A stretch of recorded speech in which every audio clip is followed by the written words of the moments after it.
Datuk Speaker, atas ruang yang diberikan kepada saya untuk bersuara pada hari ini, bukan hanya membahaskan dan sedikit sebanyak memperincikan tentang kandungan apa yang telah dibentangkan oleh rakan lama saya yang berhormat Keranahan hampir 2 jam setengah. Saya mendengar dengan teliti ucapan beliau dan kandungan apa yang telah diutarakan. Rentetan dan saya juga mengambil kesempatan seperti Datuk Speaker nyatakan tahniah kepada ahli-ahli yang berhormat yang telah mendapat kejayaan dalam pilihan raya pada kali ini. Seperti peringatkan oleh yang berhormat Datuk Speaker tadi, peranan kita ahli yang berhormat bukan hanya mau ambil kerajaan, bukan hanya ingin untuk nak menjadi yang berhormat, tapi jauh penting daripada itu juga tempatnya untuk kita beramal, tempatnya kita paparkan bahawa gelanggang politik ini untuk membantu rakyat, membangunkan rakyat yang ada, dan kita harus mempunyai nilai-nilai yang baik agar tidak ada cemuhan di kalangan generasi yang mendatang. Ahli-ahli politik ini satu gelanggang yang tidak sehat. Ini tempatnya untuk mereka juga tempat beramal. Jadi selaras dengan apa yang Datuk Speaker nyatakan tadi, saya amat setuju supaya kita mainkan peranan. Walaupun saya di sini selaku Ketua Pembangkang, selaku rakyat Sabah, dan saya ingin mengambil ruang untuk membahaskan beberapa perkara, khususnya suara rakyat, rintihan yang mereka telah suarakan selama ini, semenjak kita membentuk negara kita, selama kita membentuk negara Malaysia, dan cantuman hubungan kita dengan pemerintahan di Putrajaya. Perjalanan ini agak lama dan jauh, dan saya mendengar dengan teliti dalam beberapa ungkapan bukan hanya di Parlimen, bahkan juga di Dewan Undangan Negeri malam semalam hari Jumaat yang lalu. Dan saya bimbang kerana suara rakyat itu amat penting sekali. Dan kalau saya meneliti secara mendalam, saya tidak dapat melihat dari segi wow factor yang saya boleh rangkumkan bahawa belanjawan 2026 sebagai satu landasan untuk membolehkan kita dapat mengatasi masalah umat di peringkat akar umbi, bukan hanya dalam jangka masa yang panjang, jangka masa yang pendek. Dengan itu, kalau kita lihat, walaupun keuangan tidak mencukupi, yang saya melihat 6.4 bilion yang diumumkan oleh kerajaan negeri untuk tahun 2026, penyediaan kemudahan asas seperti bekalan air bersih, bekalan elektrik, berdasarkan dengan apa yang telah disebutkan oleh rakan saya, yang berhormat Keranahan Menteri Keuangan, rancangan Malaysia ke-13, 1.71 bilion siling. Dan kalau kita lihat siling itu, kalau di rancangan Malaysia ke-13, dia mempunyai jangka masa 5 tahun. Almost 340 million every year peruntukan untuk kemudahan asas ini. Bagi saya sebagai seorang yang lama, saya ingat itu tidak mencukupi untuk kita dapat mengatasi masalah asas. Ke mana harus umat yang dapat bekalan air mencukupi, bekalan elektrik dan jalan raya yang baik. Masih lagi perkara yang menjadi asas kepada kita. Walaupun saya sedar dan tahu apa yang telah disebutkan oleh yang berhormat Menteri Keuangan, tapi itu perkara-perkara yang berulang.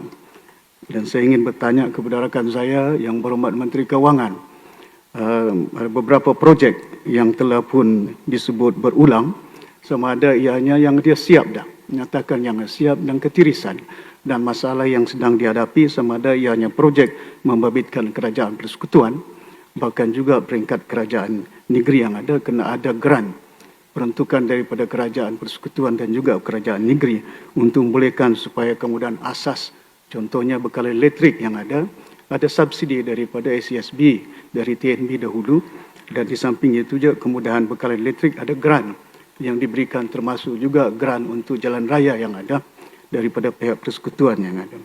Dalam pada keadaan dunia yang semakin mencabar, saya tidak melihat bahawa ada kerangka to incentivize the private sectors, bukan hanya di negara Malaysia, bahkan juga khususnya di peringkat negeri Sabah, to be very competent untuk mampu bersaing, untuk meletakkan supaya tempat kita di Sabah ini menjadi tarikan kepada bukan hanya pelabur tempatan, pelabur asing yang ada. Kalau kita melihat dari segi kesediaan kita, RCP iaitu Regional Comprehensive Economic Partnership yang ada, di mana hampir saya ingat 15 buah negara kalau tidak silap saya, dan 15 buah negara ini mempunyai hampir 30% penduduk dunia yang ada, dan pasarannya cukup tinggi, dan kita merupakan satu tempat yang agak strategik berhampiran dengan beberapa pasaran yang besar, sama ada China, sama ada Jepun, rantau Asia yang ada. Cuma bila saya melihat kerangka untuk menjayakan supaya kemudahan-kemudahan penarikan dia, seperti kemudahan pelabuhan, walaupun saya sedar dibentangkan oleh Yang Berhormat bahawa upgrading of Sipanggar, saya ingat tidak mencukupi bagi kita untuk upgrading Sipanggar, tempatnya agak congested. It has to be spread out, development yang ada di peringkat bumi Sabah. Itu pun saya telah suarakan, cadangkan supaya pelabuhan di Kudat itu kendaiannya dekat dengan Jepun, dekat dengan China, dan sudah pasti kita akan berupaya bukan hanya connectivity yang ada di antara Sabah dan juga rantau yang ada dapat kita tingkatkan. Oleh kerana di situ kemudahannya, kalau laut dalam yang ada 600 ekar lebih, saya ingat, SEDCO di kawasan tempat kelahiran Allahyarham Tun Mustafa di situ. Dan saya berharap regional RCEP ni sebagai satu usaha kerajaan negeri dapat menyediakan a very comprehensive approach on how we can equip ourselves, dengan izin Datuk Speaker, to ensure that we are in a better position to compete with other product, services yang kita render to the market yang ada, akan berupaya dapat kita saingkan.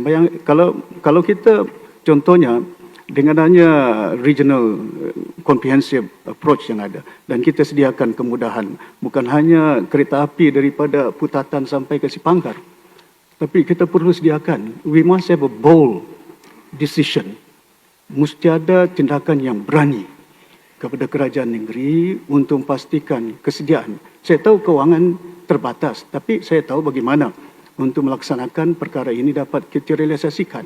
Connectivity contohnya daripada Tawau ke Keningau. Saya sudah lancar satu batu asas di Malalap masa saya kerajaan untuk daripada Beaufort, daripada Keningau ke situ sampai dentetan ke Kudat.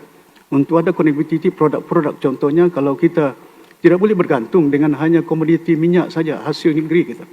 Kalau kita bergantung dengan hanya minyak, dengan hanya komoditi asas, we don't monetize it. Kita tidak boleh, kelapa sawit pun dah menurun harga dia, RM4,000 setan. Harga minyak sebarrel is only less than $60 per barrel. Dan saya jangka keadaan green technology yang ada akan mengurangkan pergantungan kepada minyak yang ada. Kereta elektrik pun banyak dah digunakan pada hari ini. Minta izin Datuk Speaker. Saya berharap agar pihak kerajaan negeri akan dapat mengambil langkah-langkah yang komprehensif untuk membolehkan supaya the regional RCEP ni dapat kita tingkatkan kesiapsiagaan kita.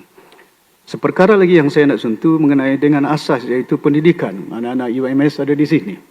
Saya bimbang ketinggalan kita dari segi AI, automation yang ada, iaitu dunia baru yang kita jauh, bukan hanya berbanding dengan rantau Asia, bahkan juga di negara Malaysia sendiri. We are lagging behind compared to other states, Selangor, Pulau Pinang. Dan di antara perkara yang membimbangkan saya, pendidikan itu. Tahniah, mewujudkan satu kementerian pendidikan yang baru, dan saya berharap dia mempunyai langkah-langkah yang agak komprehensif. Bayangkan tahun ini sejak belanjawan 490 bilion. Saya turut meluluskan di Dewan Negara, Dewan Rakyat, 490 bilion. Daripada 490 bilion, 60 bilion untuk pendidikan. Kemana duit ni? Saya suarakan di Parlimen. Takkan duit yang ada 60 bilion untuk pendidikan ini disalurkan kepada kawasan yang already well advanced in terms of facilities of education in the country. It must be distributed equally to the place and the people in needs. Kawasan kita satu perlu, sehingga Yang Berhormat senaraikan Kementerian Kerajaan Negeri Sabah Pendidikan, Kementerian Pelajaran Pusat. Kita tidak boleh bergantung dengan kerajaan untuk menunggu peruntukannya. Tapi yang penting kepada kita, berapa sekolah-sekolah daib yang ada. Daripada 460 bilion tu, we want to resolve within this. Jangan sampai rancangan ke-14 lagi, masih lagi sekolah yang daif, tidak ada air, tidak ada elektrik. How can we equip ourselves dengan keadaan yang kita katakan bahawa bersaing dalam media sosial yang ada tapi terbatas. Kemiskinan, masih lagi, Datuk Speaker, 70 tahun dah kita. Dan kita tersorot di antara tempat yang masih termiskin, tergolong termiskin di bumi Malaysia ini. Dan saya bimbang langkah-langkah untuk mengatasi poverty ini. Kita kena sediakan kilang-kilang di pedalaman. Job opportunity untuk mengelakkan anak-anak kita berhijrah. Banyak anak-anak kita keluaran universiti, 7,000 pelajar-pelajar ini. Besok nanti ke mana? Mereka mungkin lulus dalam bidang pengurusan, keuangan, accountancy. But end of the day, the question is, do they get a job or not? Can they get a job in Sabah? Or they have to compete with other Malaysian students in Johor, in Selangor. So this is where I think it's important for us. Monetizing resources yang ada. Minyak kelapa sawit kita ada, kayu kayan kita ada, emas kita ada. Emas cuma banyak di tawau tu. Kalau Dubai tidak ada emas, kenapa kita tidak boleh buat kilang untuk anting-anting rantai cincin di Sabah ini sebagai satu trade area? Designers are all there. Kita boleh panggil Christian Dior, all those area yang known kind of branded goods yang ada untuk bergabung dengan mereka untuk monetize. Jangan hanya kita ekspor semuanya, raw material yang ada di peringkat negara kita. Perkara yang saya nak sebutkan iaitu berhubung kait dengan 40%. Saya ingin bertanya, apa pendirian kerajaan negeri yang ada pada hari ini tentang apa yang telah diputuskan oleh mahkamah yang ada. Di mana mahkamah dah putuskan kembalikan keuangan itu. Ya, kita tidak mau mendengar bahawa ada rundingan-rundingan lagi. Takkan mahkamah dah putuskan, seumpama seorang itu dipenjara dan mahkamah putuskan 10 tahun, mau runding lagi. Di mahkamah boleh runding, tapi dah keluar mahkamah. Runding pasal apa lagi 10 tahun dalam penjara, lepas itu nak minta keluar supaya 1 tahun. Tak boleh. Dan ini perkara yang kita harus sedar dan tahu. Dan saya bagi pihak yang berhormat pembangkang akan memberi sokongan yang penuh atas tuntutan ini untuk menjadi kenyataan Kabul Bumi Sabah. Kerana ini kita tidak minta. Ini bukan kita minta, bukan kita punya hak, Datuk Speaker. Ini kita punya duit. Bukan duit diorang ini. Duit kita ini. Takkan salah kami minta untuk supaya kita bangunkan anak-anak kita. Jangan samakan seakan-akan mereka tidak faham. Perjanjian 63, sekolah dibina di Perlis, sekolah dibina di Kelantan, UMS, sama dengan kita bagi dengan Sabah. That is not 40%. That is concurrent list. Ada federal list. Federal list, education, keselamatan, guru-guru yang ada. Mana ada kerajaan negeri lantik guru? Tidak ada kerajaan negeri lantik polis. That is federal list perjanjian 63 yang ada. Mereka kena faham tentang tuntutan kita jauh lebih jelas. Dan saya berharap kerajaan negeri tegas dalam perkara ini untuk pastikan supaya tuntutan ini kita pulangkan dan dimanfaatkan keuangan yang terbatas itu untuk pembangunan asas yang ada. Saya juga ingin bertanya kepada Yang Berhormat Datuk Menteri Keuangan bila menyebut tentang Sabah Energy, iaitu dengan pelaburan 50 bilion. 50 juta. Lepas itu mempunyai assets 4.9 bilion yang ada. Jarang sebagai seorang ahli ekonomi. You invest 50 million, you have an assets of 4.9 billion yang ada. Saya ingin bertanya kepada Yang Berhormat, apakah senarai-senarai aset-aset yang dimiliki oleh SMJ ini? Energy ini, adakah aset di sini seperti Sabah Development Bank? Kalau kita boleh katakan bahawa SMJ telah pun meraih dividen 160 bilion, but it is the real a new kind of news, good news, kerana kita tahu aset-aset itu merangkumi Sabah Development Bank, Sabah Kredit kemungkinan. Saya ingin bertanya kepada Yang Berhormat, adakah aset yang disebutkan 4.9 bilion ini merangkumi agensi-agensi JLC yang lain, kalau pun aset yang lain? Ya, kalau saya nampak bahawa Sabah International Petroleum tidak sampai aset dia berapa bilion saja. Ya, dan saya berharap sungguh dapat sedikit sebanyak penjelasan daripada Yang Berhormat tentang perkara ini. Oleh kerana masa tidak mengizinkan, Datuk Speaker, cuma saya beberapa perkara seperti yang saya nyatakan tentang pendidikan dan dari segi kemiskinan dan segi kemudahan asas yang ada. Penting kepada kita untuk pastikan supaya bila saya bersuara sebagai Ketua Pembangkang, ini menegur bagi konstruktif criticism. Bukan ada niat yang kita nyatakan bahawa perkara yang untuk kebaikan rakyat kami tidak sokong. Kami akan menyokong sekiranya, tapi jangan lambatkan, jangan lewatkan.